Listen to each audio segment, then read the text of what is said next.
Yes. First of all, we are very thankful to senators and we are very thankful for this discussion. The discussion was with details how to help Ukraine, and we are thankful that this bill is very important. Sanctions pressure on Russia is very important, and really it gives. It's not only about money, how to stop to finance this war, but it's also a big signal to Europe, big signal to Ukraine, big support of our people. So I'm very thankful. I hope that God bless, we will have positive results.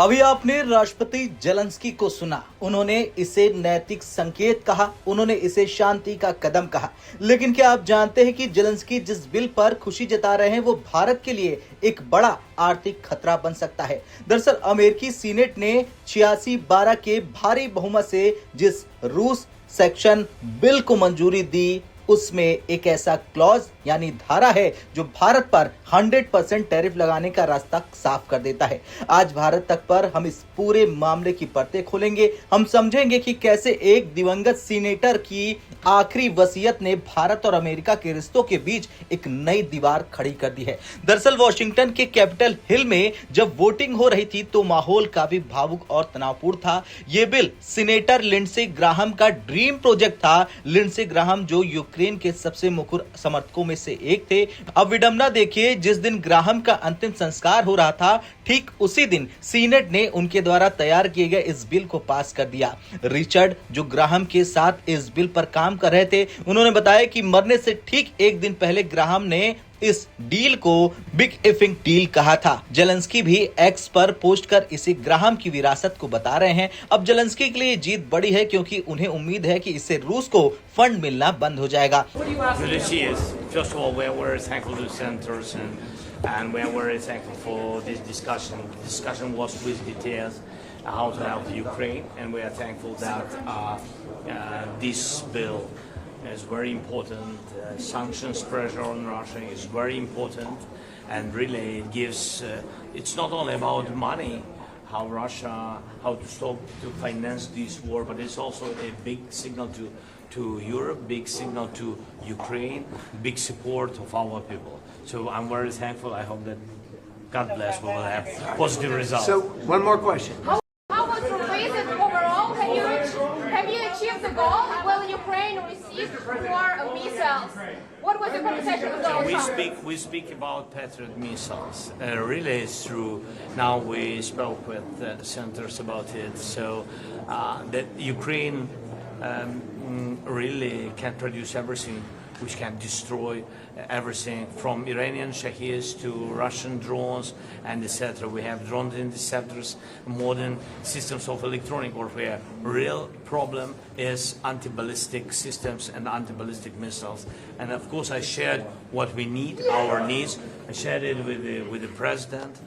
Today I'm very thankful to him for this meeting, and now I shared with senators, so we will try to manage it. It's a big challenge. अब बात करते हैं उस हिस्से की जो आपको और हमें प्रभावित करेगा। इस बिल को राष्ट्रपति डोनाल्ड ट्रंप ने पहले ही हरी झंडी दे दी थी। इस कानून के तहत ट्रंप प्रशासन को यह अधिकार मिल गया कि वो रूस से तेल या प्राकृतिक गैस खरीदने वाले दुनिया के टॉप 5 देशों पर 100% टैरिफ लगा सकें। अब इन 5 देशों की लिस्ट में चीन और भारत सबसे ऊपर है। अब बिल की शर्तें समझिए। अगर कोई देश अपनी कुल गैस खपत का 15% से ज्यादा रूस से ले रहा है तो उस पर गाज गिरेगी। केवल उन देशों को छूट मिलेगी जो अपनी निर्भरता को तेजी से कम करने का ठोस सबूत देंगे। भारत इस समय चीन के बाद रूसी कच्चे तेल का दूसरा सबसे बड़ा खरीदार है। यूक्रेन युद्ध शुरू होने के बाद से भारत ने अपनी ऊर्जा सुरक्षा को देखते हुए रूस से भारी मात्रा में तेल खरीदा है। अमेरिका इसी बात से नाराज है। अब ये पहली बार नहीं है जब ट्रंप ने भारत को निशाने पर लिया है। अगस्त 2025 में ही ट्रंप ने भारत पर रूसी तेल खरीदने के लिए 25% अतिरिक्त टैरिफ लगा दिया था।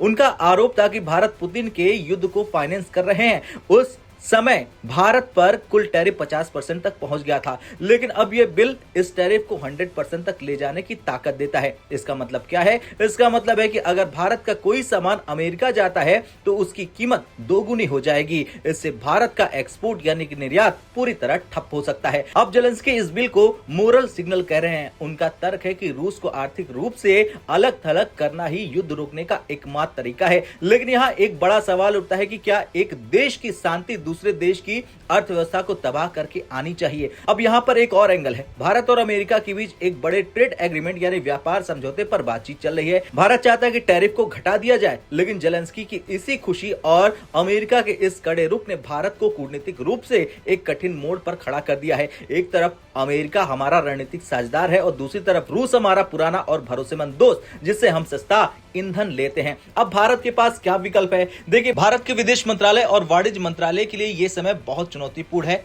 अब इसके कुछ मुख्य पॉइंट्स है। पहला है निगोशिएशंस। क्या भारत ट्रंप प्रशासन को यह समझाने में सफल होगा कि उसकी ऊर्जा जरूरतें किसी युद्ध को बढ़ावा देने के लिए नहीं बल्कि अपने 140 करोड़ से ज्यादा की जनता के विकास के लिए है? दूसरा है सप्लाई चेन में बदलाव। क्या भारत रूस पर अपनी निर्भरता को 15% से नीचे ले जा सकता है? फिलहाल ये नामुमकिन जैसा लगता है। और तीसरा, काउंटर टैरिफ। क्या भारत भी अमेरिकी सामानों पर जवाबी कार्रवाई करेगा? इससे एक ट्रेड वॉर यानी व्यापार युद्ध छिड़ सकता है जो दोनों देशों के लिए नुकसानदेह होगा। खैर, जेलेंस्की ने अमेरिकी सीनेटरों का शुक्रिया अदा करते हुए कहा ये न्यायपूर्ण प्रतिक्रिया है, लेकिन भारत जैसे विकासशील देश के लिए जो अपनी अर्थव्यवस्था को पटरी पर रखने की कोशिश कर रहा है, ये न्याय काफी महंगा पड़ सकता है। वॉशिंगटन में बदलती हुई हवाएं और सीनेट का ये फैसला भारत अमेरिकी संबंधों की एक नई कहानी लिखने वाला है। अब आपसे सवाल, आप क्या सोचते हैं? क्या जेलेंस्की का इस बिल को नैतिक कहना सही है, जबकि ये भारत जैसे मित्र देश की अर्थव्यवस्था को चोट पहुंचा सकता है? अपनी राय हायाना में जरूर दें। जय हिंद।